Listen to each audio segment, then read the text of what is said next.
Hello everyone. Our topic for today is CNN or convolutional neural networks. The earlier neural networks we have seen was artificial neural networks. This is a new kind of neural network which is mostly used for handling image data sets. So let us look at the contents for today. First we will see at the types of computer vision problems which we can handle through CNN, why CNN is needed. Then we will look at the basic step of CNN, which is the convolution step. We will look at padding and strides. Okay, so first we'll look at what are the different types of computer vision problems which we can solve using CNN. The very basic, the level 1 problems is the image classification. We had seen image classification problems can also be done with normal neural networks, but with CNN we get a better performing algorithm, and it is preferred to use CNN for image classification. So you all know what image classification is. We are given some pictures and we need to classify them. So our model will predict this as a cat, this as a dog, and this as a bird.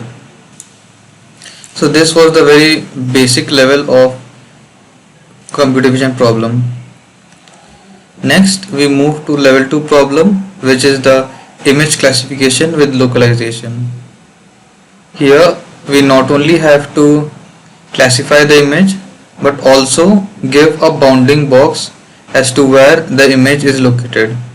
So in the first picture, this is the image of a person, and we have to form a bounding box. So the bounding box would be something like this. In the second image we have a car, so it would classify this as car and also put a box around it locating where the car is located inside the picture. And finally we have the next level of problem, which is object detection, where we are given a picture which might not contain just one object but several kinds of object. So in the first picture we have a phone, a laptop and a pen.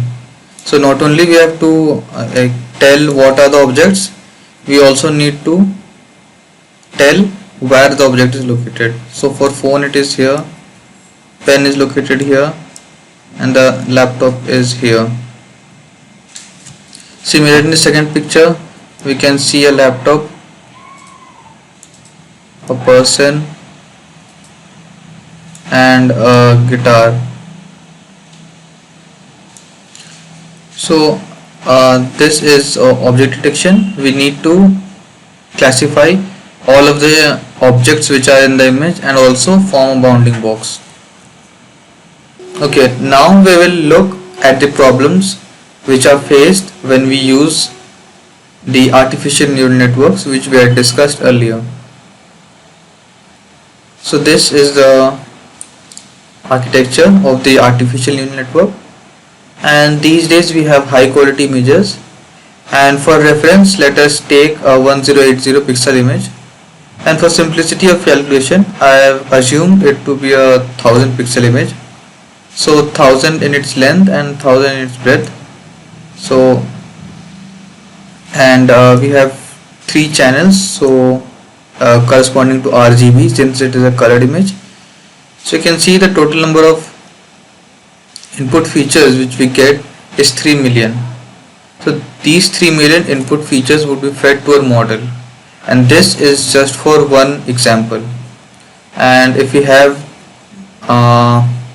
number of examples which is quite high, then this 3 million would be multiplied to those number of training examples.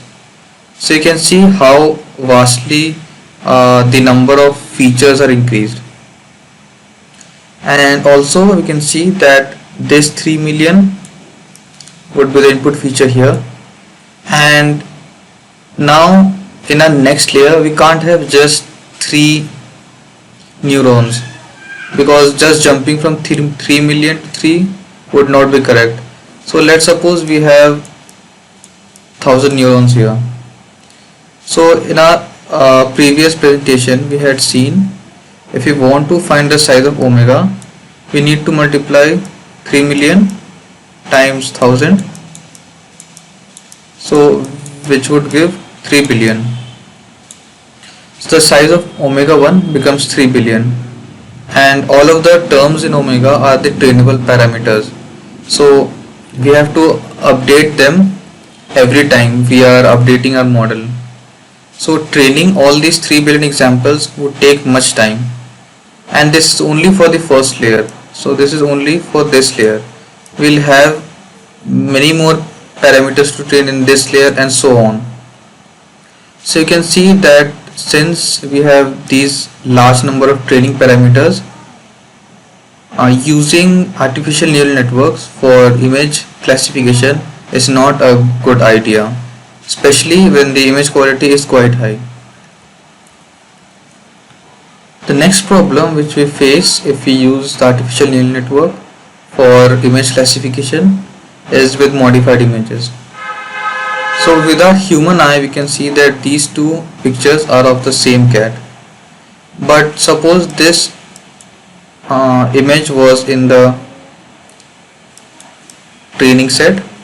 So this is in the training set, and this image was in the test set.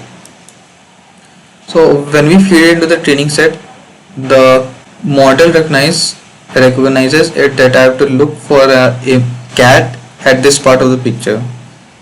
But when we feed this picture into the model during the testing phase, it looks for a cat in this region once again, and here it finds that there is no cat, so it classifies this image as a non-cat picture. But that is not what we want.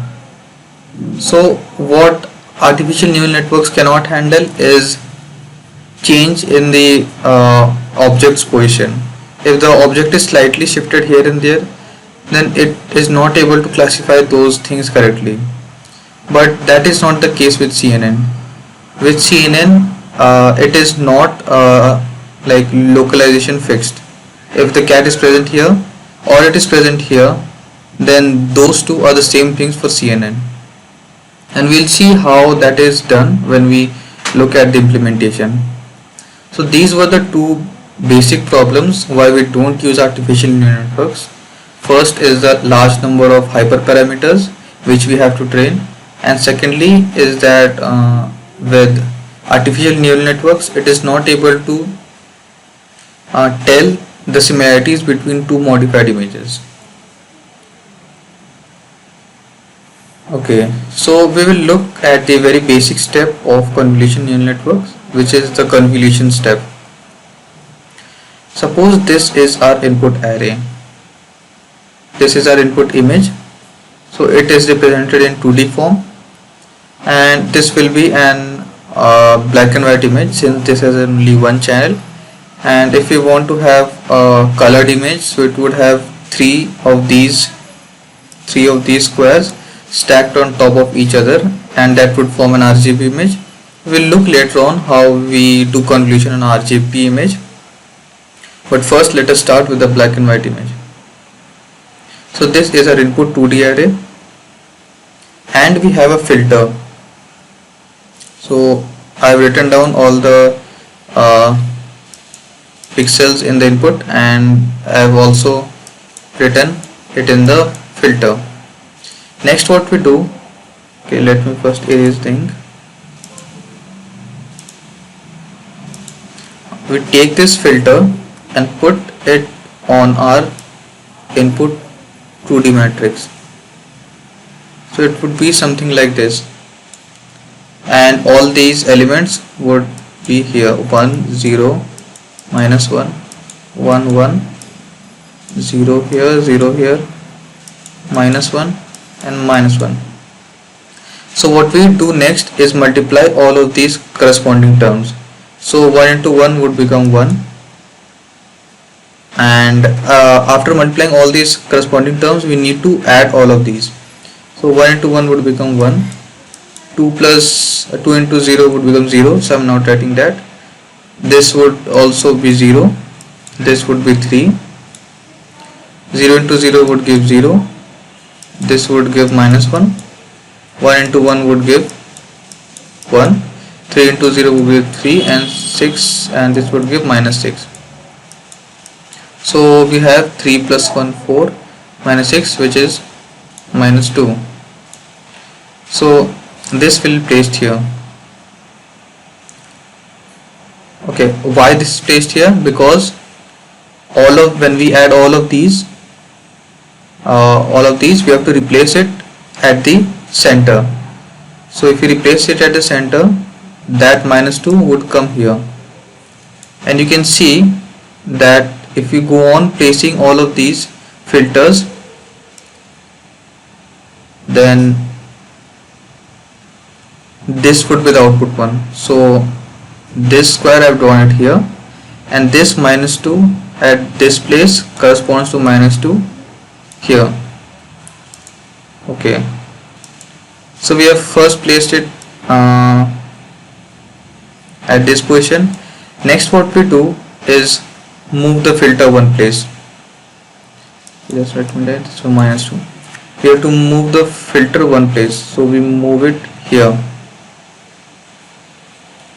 And now we do the same process once again. So here we write 1 1 1, here 0 0 0, and -1 -1 -1, and then in the same way we multiply these corresponding terms, add all of these, and write that thing down here, so whatever that is. In a similar way we fill all of these and we get our output matrix.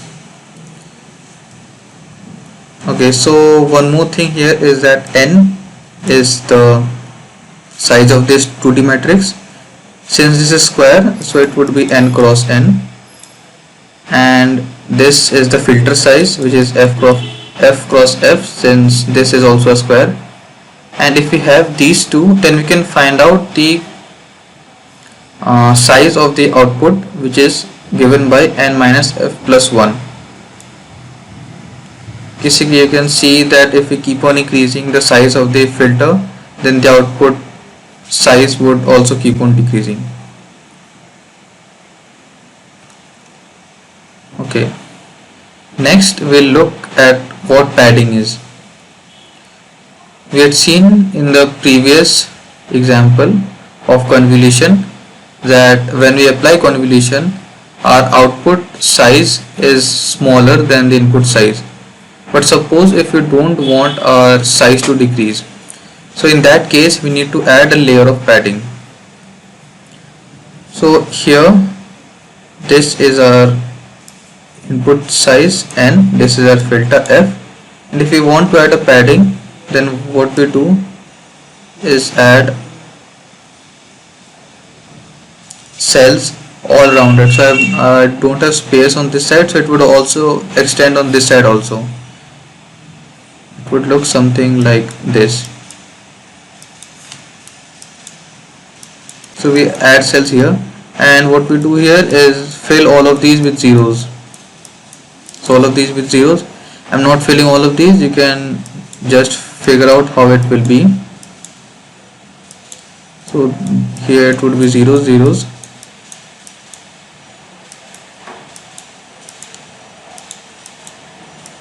All of these would be filled up with 0. And okay, the similar thing would be done on the left side also, but since I don't have space, so I am not drawing it here. And after we have added the padding, we do the same convolution step. Take this 3x3 filter, place it in the input 2D image, and then write what is the output here. So all of the steps need to be followed. We need to multiply first the corresponding terms and then add all of them together. and then write it down here. Similarly, we have to fill all of these. So one interesting thing here is that the size of the input matrix is the same as the size of the output matrix. And how is it so? We'll see with this formula. Suppose the input size is n, filter size f, and padding here, this is padding equal to 1 since we have added just one layer. So the output size is given by this formula, n minus f plus 2p plus 1. So here you can see that our n is 6, so 6 minus filter size is 3 plus our padding, we had given a padding of 1, so plus 2 and plus 1. So you can see that the output size is also 6. So with padding we can have the same size of both the input and the output. Now we'll look at two types of padding, which is valid and same padding. Valid padding is that where we have no padding, which was the case in our first example. Yes, so here we have no padding, so this is an example of a valid padding. And same means the output and the input are of same size and padding is done accordingly. So this was the case, yes, in this example. So how it is done? So n minus f plus 2p, so the output is n minus f plus 2p plus 1. So this has to be same as the input size. So we get the formula as this: minus f 2p plus 1 equal to f.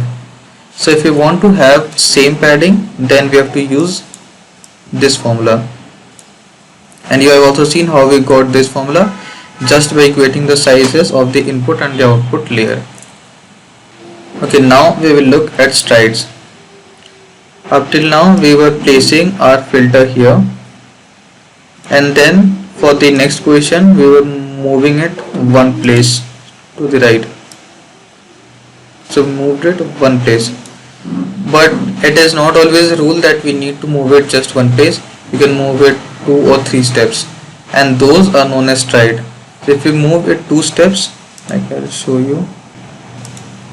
Suppose if we move 2 steps, earlier it was the red one, now it is the green box. So you can see it has moved 2 steps. In that case the stride is 2, whereas in our earlier example the stride was 1. So correspondingly our output size would also change. So if we have an input size of n, a filter of f, padding we had seen what is padding. If we apply padding of p, and we have a stride of s. Usually we have a stride of s, but if we can have 2 or 3 strides. The output size is given by this formula, which is n plus 2p, which is input size plus 2 times padding minus filter divided by the stride plus 1, and then we need to take the floor value. So you all must be knowing what floor value is. So it just suppose we have a decimal 2.5, and if we take the floor, it converts this to 2. So whatever the decimal part is, that is just removed. So that is what flooring is.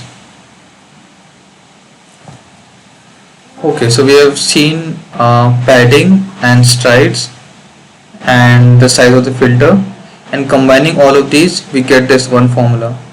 So this is the size of the output layer, and n is the size of the input layer, p is the padding, f is the filter size, and s is the stride. Okay, so with this we come to the end. Let us summarize what we have learned today. We first started with the types of computer vision problems which can be solved using convolution neural networks. Then we looked at 2 problems where artificial neural network is not preferred, and where CNN becomes helpful. One was the high quality images, the second was with modified images. Then we looked at how we perform convolutions, and we also looked at two parameters, which are padding and strides, which determines the size of the output image. So with this, I have come to the end of the presentation. I hope you have understood the basics of convolutions. Thank you.